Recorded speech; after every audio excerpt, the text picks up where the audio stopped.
I'm Nicole, 29 female. I live alone in a condo I bought myself in the city, and I work as a financial analyst for a major investment firm. My life is built on order, logic, and predictable outcomes, which is probably why my brother's chaotic existence has always felt like a different universe colliding with mine. This is the story of how I use the principles of my world, risk, consequence, and cold, hard numbers, to teach him a lesson he couldn't ignore, a lesson that would cost him everything he thought he had. Before this story unfolds, I'd love to connect with you. Please let me know in the comments where you're watching from and what time it is in your corner of the world. It's amazing to see how far these stories can travel. My brother Ethan is the kind of person who believes he's the main character in everyone's life. At 23, 5 years my junior, he carried himself with the unshakable confidence of a man who had never faced a real consequence. He called himself a crypto day trader, a title that I, as a financial analyst, found both amusing and irritating. In reality, it meant he gambled with money he didn't have on volatile digital currencies, living off a single lucky trade he'd made 2 years ago. That one win inflated his ego to unbearable proportions, funding a lifestyle of overpriced streetwear, exclusive parties, and an Instagram feed that looked like a catalog for things he couldn't truly afford. Our mother, Sandra, a kind-hearted librarian who saw the best in everyone, was Ethan's biggest enabler. To her, his job was innovative and modern, and his arrogance was just confidence. She'd frequently ask me to help him out, which was code for lending him money he would never repay. For years, I did. A few hundred here for server fees, another 1,000 there for a can't-miss trading course. I loved my mother, and I didn't want to cause friction, so I paid the Ethan tax and kept my mouth shut. But last year, he crossed a line. My grandfather had passed away and left me a small inheritance. It wasn't a life-changing amount, but it was significant, about $20,000. Ethan, of course, believed half of it was morally his. He cornered me at the funeral reception, whispering about a guaranteed crypto investment that would double the money in a month. When I politely declined, explaining I had plans for it, his charm vanished, replaced by a cold resentment. He accused me of hoarding the family wealth, of being selfish. That was the moment something in me snapped. The years of funding his delusions, of being treated like a walking ATM, finally came to a head. I wasn't just going to say no anymore. I was going to build a fortress he couldn't breach. But I also knew Ethan. A simple no wouldn't be enough. His sense of entitlement was a living, breathing thing. It would find a way to take what it wanted. So I decided to build a trap instead. A trap built on his own arrogance and my understanding of financial systems. With my best friend Jessica, a cybersecurity specialist, I brainstormed. He'll try to get your card details or hack into your main bank account, she warned me over coffee one afternoon. His ego is so big he probably thinks he's a master hacker because he knows how to clear a browser history. That's exactly what I'm counting on, I said. My plan was simple, and it started with a visit to a very specific kind of financial institution, one that specialized in high-interest, short-term personal loans disguised as accessible credit lines. These places were predatory, but their systems were perfect for my needs. I opened a new account, a flex credit line, and deposited $15,000 of my inheritance into it. To an outside observer, it looked like a checking account. It came with a sleek, black debit card. It had an app that looked just like any other banking app. But buried in the fine print, the terms were brutal. The account had a grace balance of $15,000, but any amount withdrawn was technically a loan, subject to a staggering 35% annual percentage rate, compounded daily. Furthermore, if the balance was depleted by more than 90% in a single 72-hour period, a risk acceleration clause kicked in, immediately converting the withdrawn amount into a fixed-term loan due in full within 90 days. Failure to pay would trigger aggressive collection activities, including wage garnishment and asset seizure reports to all major credit bureaus. It was a financial time bomb. I dubbed it the honeypot account. Next, I had to lay the bait, During our next family dinner, I intentionally complained about my primary bank, saying their app was clunky and their transfer limits were too low. I finally moved my rainy day fund to a new online bank, I announced to my mom, knowing Ethan was listening. The interface is amazing, and they gave me this great-looking card. I casually pulled the black debit card from my wallet and placed it on the table. Ethan's eyes flickered toward it. A spark of interest he tried to hide. "What's it called?" he asked, feigning indifference. "Oh, just some fintech startup. You wouldn't have heard of it," I said, waving him off, knowing that would only pique his interest more. I made sure to use the card for a small purchase when he was around, tapping it with a flourish. I set the PIN to something painfully easy for him to guess, our childhood street address number. It was a detail so personal he would feel clever for figuring it out, never once suspecting it was a deliberate choice. For weeks, nothing happened. I kept the card in a side pocket of my wallet, visible but not too obvious. I knew he was watching and waiting. His arrogance wouldn't let him believe that I, his boring, predictable sister, could ever outsmart him.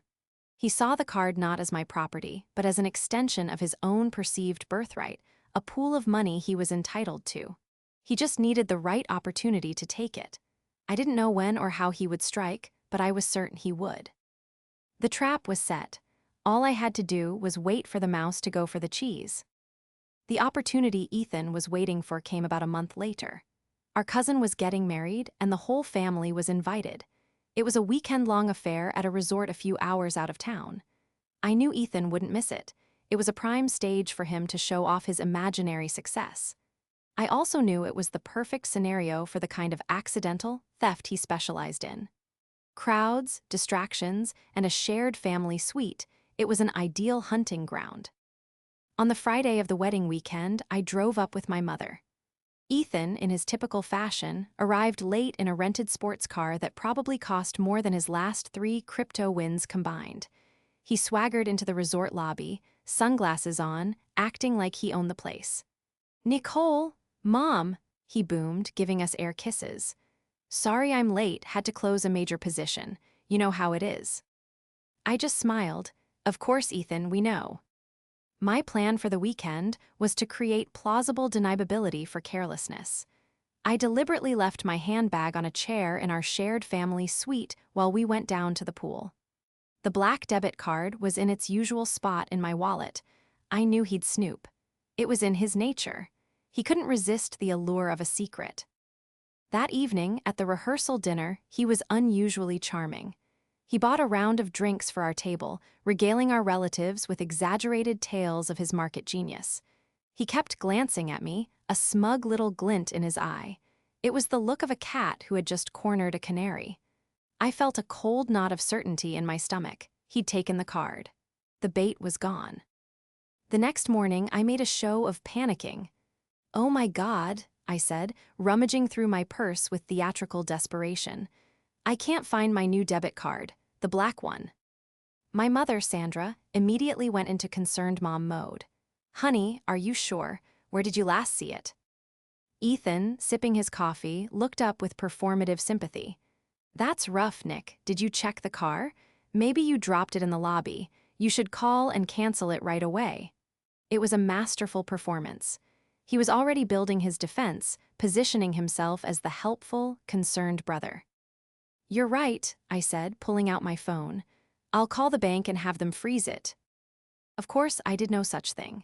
Instead, I opened the banking app for the honeypot account. The balance, which had been a solid $15,000, was now a blinking, angry zero. A knot of grim satisfaction tightened in my chest. He had done it. He'd actually drained the whole thing. A quick look at the transaction history told the story. The first charge had been made just before midnight, a one-way flight to Las Vegas. The airline was a budget carrier, but the destination spoke volumes. While the rest of us were at my cousin's wedding ceremony, Ethan was living out his high-roller fantasy. The transaction log on the app updated in near real time, painting a vivid picture of his weekend of utter degeneracy. There was a $3,000 charge from a high-end hotel on the Vegas Strip. He must have booked the penthouse suite. Then came the bottle service at a famous nightclub, a charge for $4,500. Another $2,000 was spent at a designer clothing store. He was buying the lifestyle he so desperately wanted everyone to think he already had. I sat through the wedding reception, smiling for photos and chatting with relatives, all while my phone buzzed silently in my purse with notifications of his spending spree. Charge after charge rolled in: a lavish dinner, a VIP pass to a pool party, even a ridiculous $800 charge from a place called Exotic Car Experiences. He was blowing through the money with a speed and recklessness that was breathtaking. By Sunday morning, less than 48 hours after he'd stolen the card, only $11.37 remained in the account. He had spent $14,988.63. He had triggered every single penalty clause in the loan agreement: the 90% depletion within 72 hours, the high-risk acceleration. The clock was now ticking on his 90-day repayment window. The best part was his arrogance. He believed he was using a debit card. In his mind, once the money was gone, it was gone. He thought the only consequence would be me, angry and inconvenienced. He probably imagined I'd eventually get over it, and that Mom would smooth things over. He never once considered that the black piece of plastic in his hand wasn't a key to a vault of my money, but a trigger for a mountain of his own debt. He was so blinded by his entitlement, so sure of my passivity, that he couldn't see the financial guillotine hanging right over his head. When he finally slinked back to the resort on Sunday afternoon, just in time for the family brunch, he looked exhausted but triumphant. He was wearing a new, garish designer shirt. "Hey," he said, avoiding my eyes, "any luck finding that card?" I looked at him, letting a mask of tired disappointment settle on my face. "No," I said quietly. "It's gone. I've reported it stolen." "Tough break," he said, patting my shoulder with fake sympathy. "Don't worry, it's just money. You'll make more." I just nodded, a slow, deliberate motion. "You're right, Ethan," I replied, my voice dangerously calm. "It is just money, and some lessons are worth every penny." He didn't catch the double meaning. He just grinned, thinking he had gotten away with it. He had no idea that the real bill was already in the mail. The week after the wedding was quiet. Ethan was laying low, likely waiting for the dust to settle. He sent me a text message a few days later. "Hey, hope you're okay. LMK if you need anything." The audacity was almost impressive. He was trying to frame himself as the caring brother, the one checking in after my misfortune. I replied with a simple "Thanks, I'm fine." Every word I typed was laced with an icy patience. The first phase of the plan was complete. Now, I just had to wait for the system to do its work. I didn't file a police report. I didn't confront him. I didn't even tell our mother that I knew he was the one who took the card. My silence was a crucial part of the strategy. Ethan's arrogance thrived on drama and confrontation because those were arenas he knew how to navigate. He could lie, manipulate, and gaslight his way out of any direct accusation. But he had no defense against the cold, impartial machinery of a collections department. There's no arguing with a late notice. There's no charming your way out of a credit score collapse. My friend Jessica was my only confidant. "Are you sure about this?" she asked me over a video call, her brow furrowed with concern. "You could just report the fraud. The bank would reverse the charges and you'd get the money back." "I don't want the money back from the bank," I explained, leaning back in my office chair. "I want the debt to belong to him. He spent it, so he should be the one to owe it. Reporting it as fraud would let him off the hook. This way, the consequence is perfectly tailored to the crime." Jessica, ever the pragmatist, nodded slowly. "The risk acceleration clause is brutal. A 90-day repayment window on a $15,000 loan at 35% interest. He's going to be in a world of hurt." "That's the point," I said. "He needs to feel the full weight of his actions, not just my anger. My anger he can dismiss. A legal notice from a creditor he can't." About 30 days after the Vegas trip, the first official letter from the loan company would have been generated and sent to my address, as I was the primary account holder. I intercepted it the moment it arrived. It was a crisp, formal statement of account. In just 1 month, the initial 14,988.63 had already begun to accrue interest. The amount due was now well over $15,500.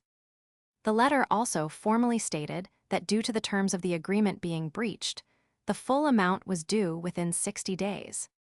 This was the first real piece of ammunition, but it was still too early. I shredded the letter and waited. The trap needed more time to mature. The interest had to compound. The pressure had to build. Another month passed. Ethan grew bolder, his brief period of lying low now over.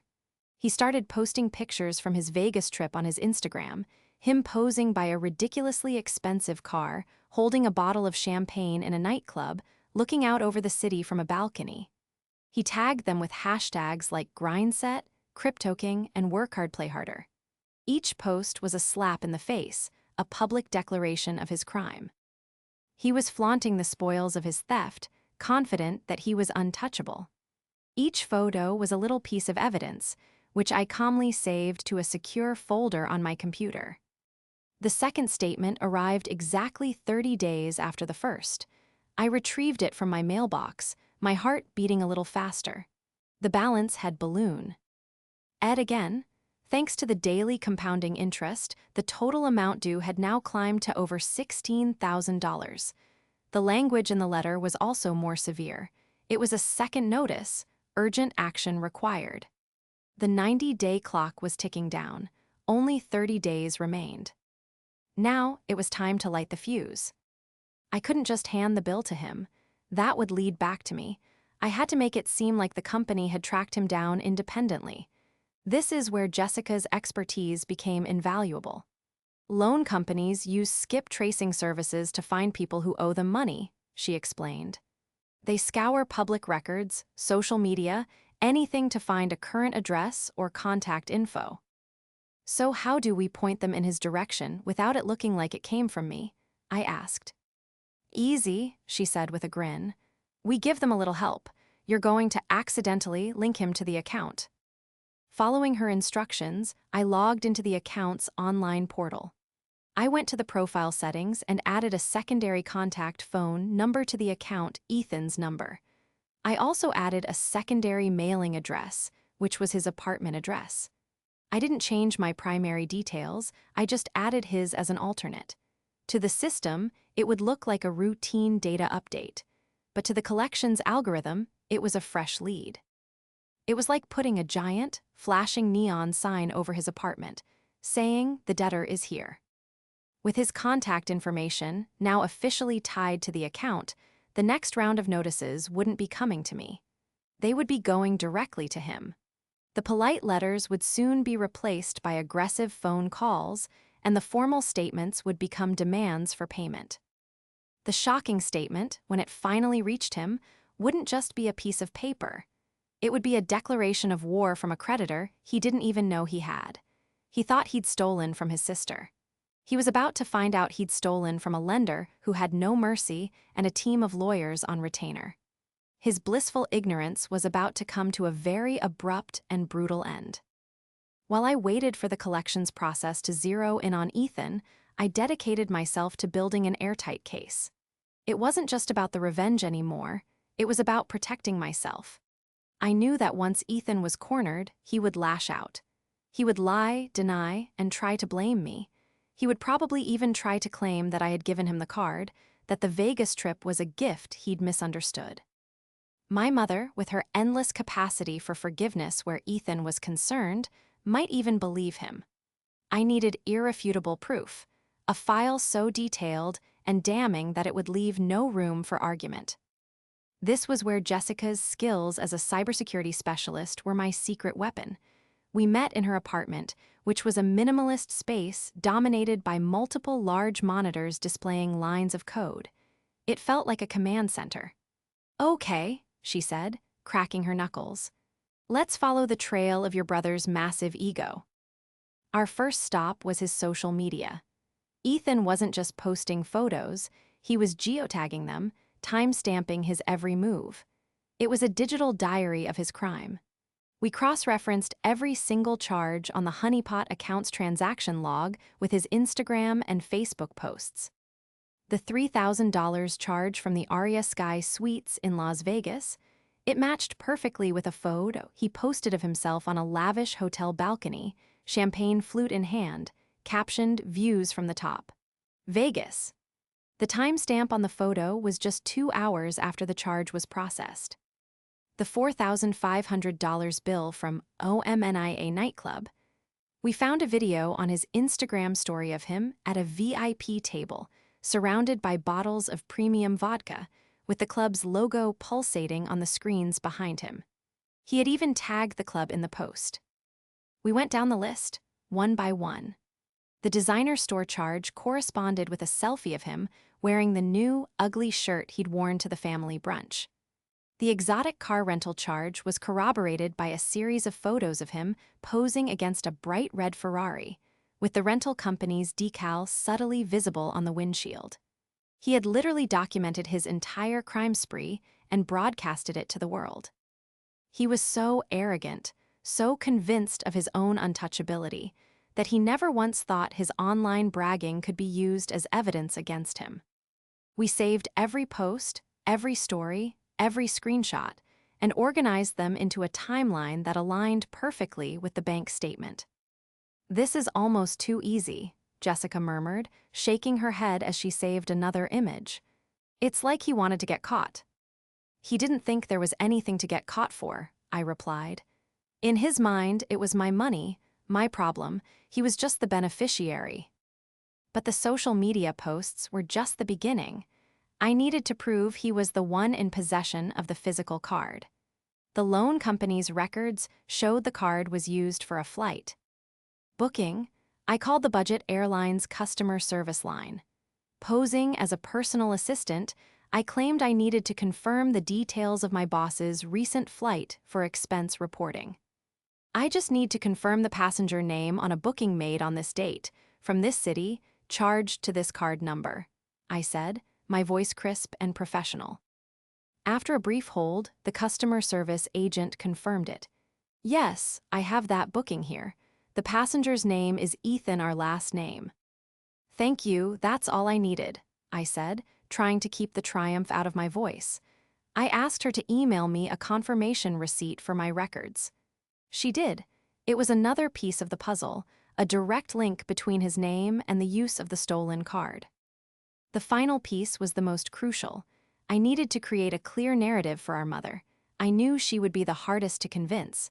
Her love for Ethan often blinded her to his faults, so I prepared a separate file just for her. It was less about the cold, hard data and more about the emotional betrayal. I included screenshots of his texts to me, the fake concern, the offer of help. I put them side by side with the pictures of his Vegas party. I included a photo of our grandfather, the source of the inheritance he had so casually stolen and squandered. I even did a little digging into his so-called crypto trading. It took Jessica less than an hour to find his trading profiles on a few public forums. They were a disaster. He had a history of catastrophic losses, chasing high-risk, low-reward coins. The one lucky trade he'd been living off of was just that, luck. Everything since had been a failure. He wasn't a trader, he was a gambler who had run out of money. The $15,000 wasn't just for a party. It was an act of desperation, a way to maintain the facade of success that was crumbling around him. By the time we were finished, I had a comprehensive digital dossier. It contained screenshots, transaction records, flight confirmations, and a detailed timeline of events. It was a complete, irrefutable story of theft, deceit, and arrogance. This file was my insurance policy. When the time came for the confrontation, I wouldn't be armed with accusations. I would be armed with facts. There would be no room for his lies to take root, no space for doubt. The digital breadcrumbs he had so carelessly scattered would lead directly to his downfall, and I had gathered every single one. The next 60 days were an exercise in supreme patience. It was the calm before the storm, and the silence was my greatest weapon. Every day that passed, the debt grew. Every sunrise brought a fresh wave of compounding interest, turning the initial $15,000 into a rapidly growing monster. I checked the account portal daily, watching the number climb with a detached, clinical satisfaction.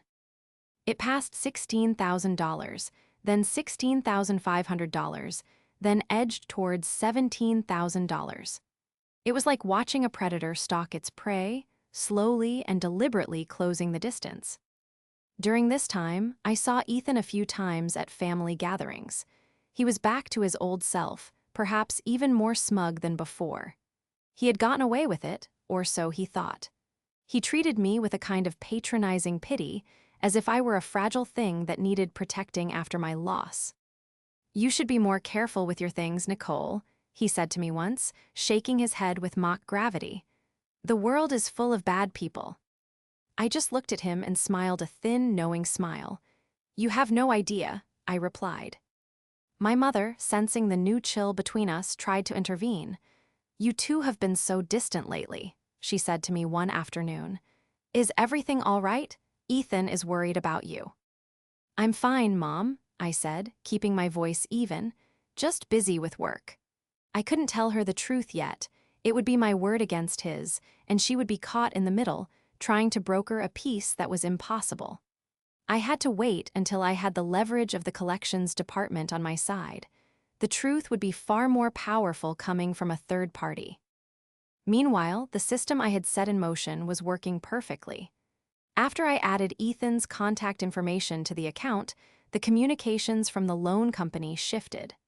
The polite, paper statements that had been coming to my address stopped. The company's automated system, now armed with his phone number and address, began its relentless pursuit. Jessica was able to give me some insight into what was happening behind the scenes. "First, they'll start with automated text messages and emails," she explained. "Just little reminders. Your payment is due. Please contact us to arrange payment." Standard stuff. Then, she said, the calls would start. First from a polite, customer service-type agent. Then, as the deadline loomed and no payment was made, the account would be passed to a more aggressive collections team. The calls would become more frequent, more demanding. They would call it Al. L hours, they would leave voicemails. They were legally obligated to follow certain rules, but they were experts at applying maximum psychological pressure. I could only imagine Ethan's confusion. He'd be getting texts and calls about a debt he didn't believe he had. He'd probably dismiss them as spam or a scam at first. Who was this company? What loan? He'd block the numbers, delete the emails, and throw away the letters, all while the interest kept ticking upwards. His arrogance was the perfect shield, preventing him from seeing the danger until it was too late. He'd think it was a mistake, an error in someone else's system. He wouldn't connect it to the black debit card from months ago. The 90-day mark since the Vegas binge was approaching. This was the final deadline stipulated in the loan agreement. Once that day passed without payment, the account would officially be declared in default. This was the trigger for the most severe consequences. The company would report the massive, unpaid debt to all three major credit bureaus, Equifax, Experian, and TransUnion. A default of that size on a high-risk loan will crater his credit score, Jessica had told me, her expression grim. "We're not talking a small dip. We're talking a nosedive. It will go from whatever it is now to the absolute bottom tier. He won't be able to get a credit card, a car loan, or rent an apartment in his own name for years. It's a financial black mark that follows you everywhere."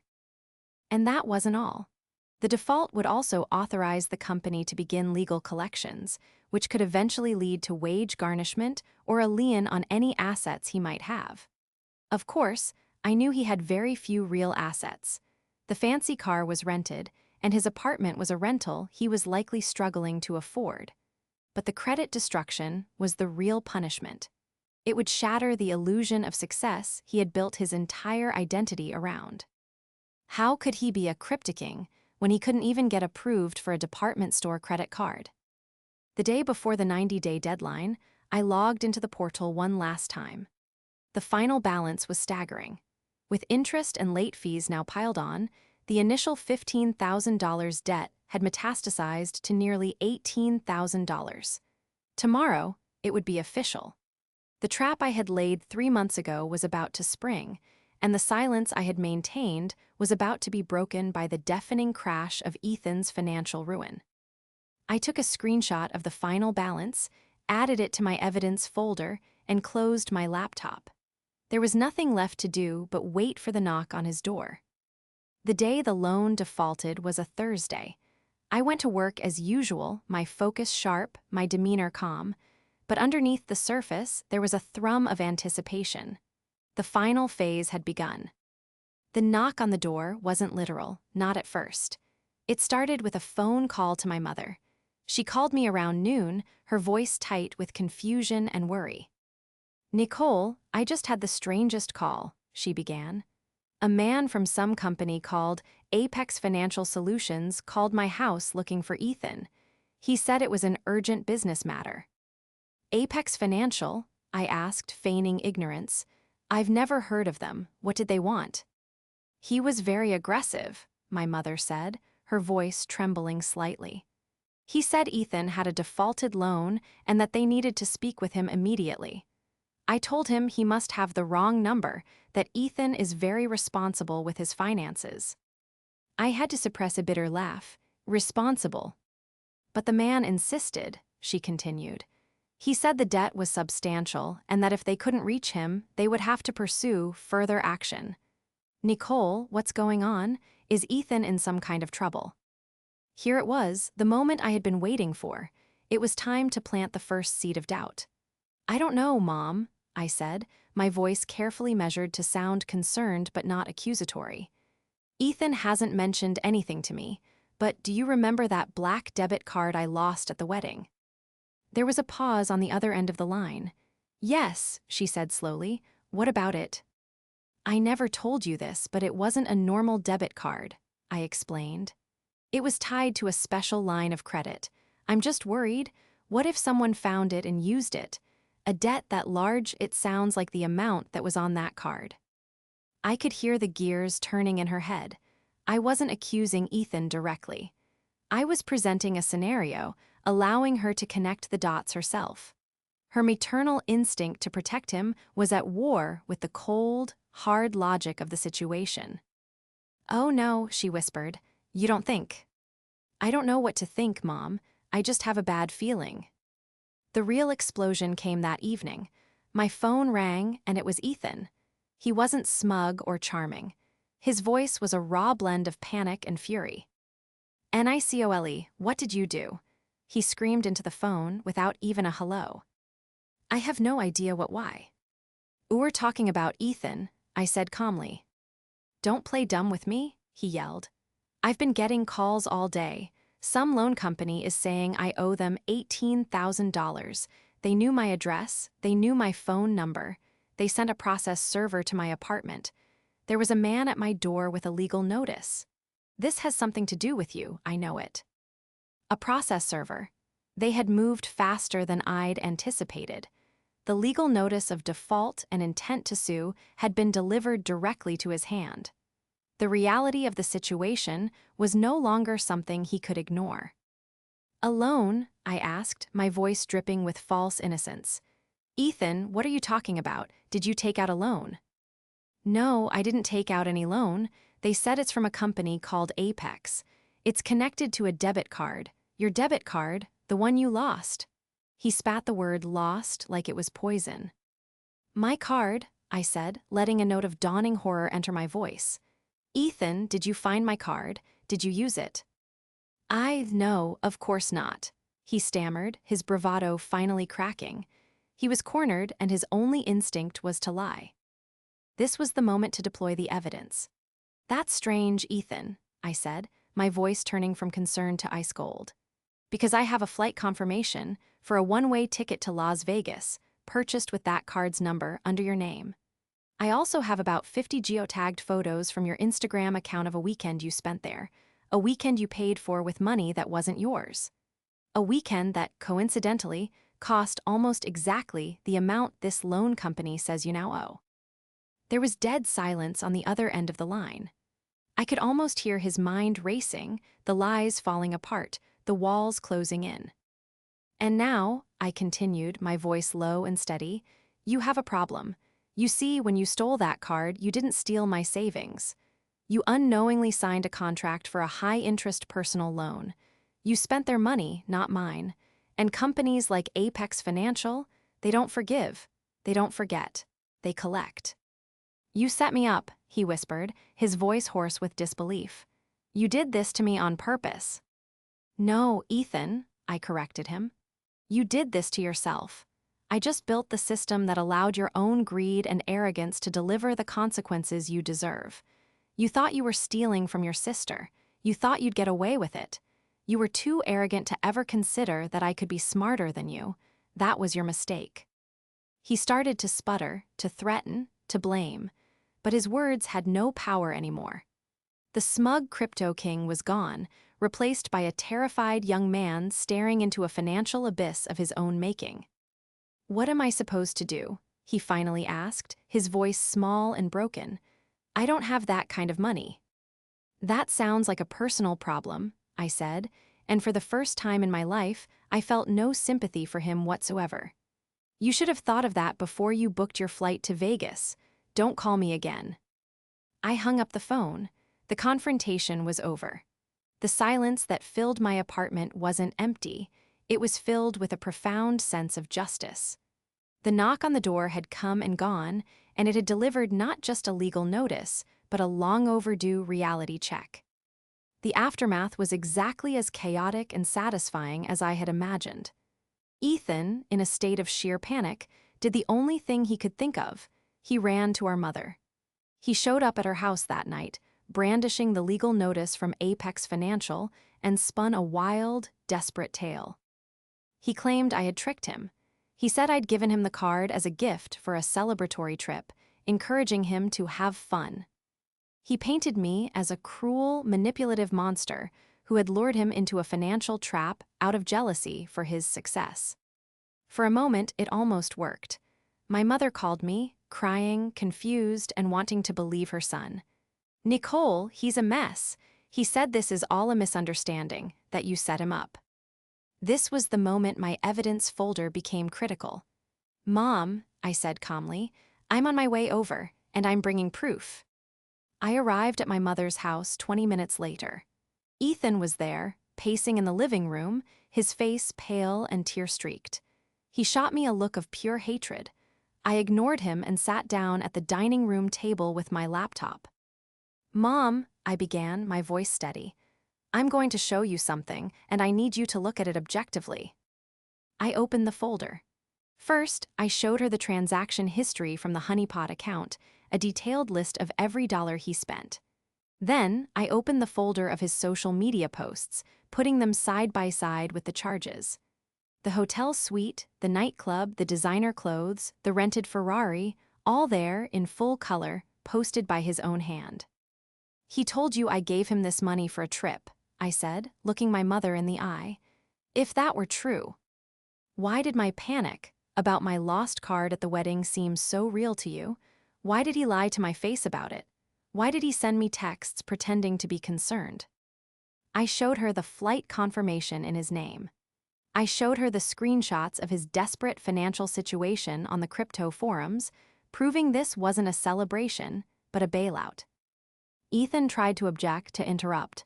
She's twisting things, those are just pictures. The final piece, Mom, I said, my voice dropping. This wasn't my rainy day fund. This was the inheritance money from Grandpa. My mother gasped, her hand flying to her mouth. That was the final blow. The idea that Ethan had stolen and squandered money from her late father shattered her last defense of him. She looked at her son, and for the first time, I think she saw him clearly, not as a confident wunderkind, but as a desperate, entitled man-child who had stolen from his own family. The fight went out of him. He sank onto the couch, his head in his hands. The truth, in its brutal, documented glory, had left him with nowhere to hide. In the end, there was no easy solution for him. My mother, her heart broken but her eyes opened, refused to bail him out. I certainly wasn't going to. He was forced to confront the mess he had made. The debt, which continued to grow with penalties and fees, was now close to $20,000. His life imploded. He had to sell everything of value he owned, which wasn't much: a fancy watch, some designer sneakers, his oversized gaming computer. It barely made a dent. Apex Financial, true to their nature, was relentless. With his credit score completely destroyed, he was evicted from his apartment when his lease came up for renewal, as no landlord would approve him. He ended up moving back into our mother's basement. The flashy social media influencer was gone.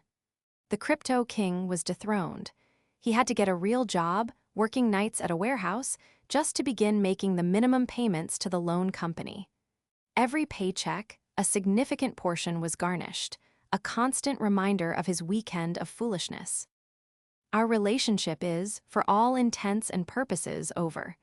We are civil during the holidays for our mother's sake, but the trust and affection are gone, replaced by a cold, permanent distance. He sees me as the architect of his ruin. I see him as the man who received the consequences he earned. My mother's relationship with him is strained. She loves him, but the blind adoration is gone. She sees his flaws now, his entitlement, his capacity for deceit. In a strange way, this entire ordeal has brought her and me closer. We talk more now, with a new honesty that wasn't there before. I never got the money back, but I never wanted it.